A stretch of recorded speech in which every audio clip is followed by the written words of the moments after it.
Okay, so remember, of course, to like, comment, and subscribe.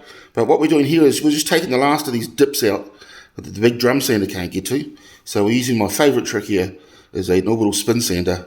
A couple of zaps sideways and those little spots are gone.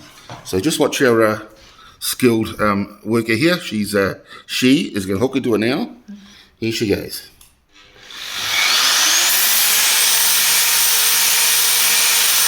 Lovely.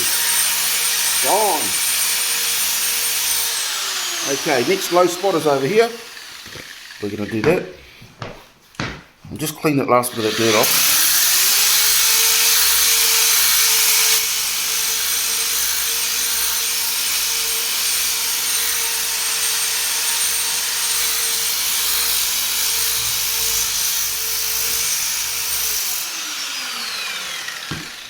Okay, brilliant.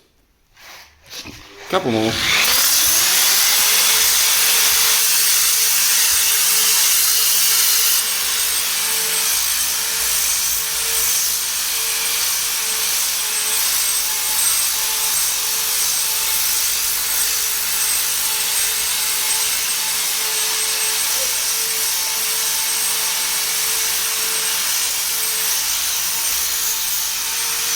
And this room is just about done, so it's just about ready for another quick tickle around the very edges against the skirting, vacuum up and coat it.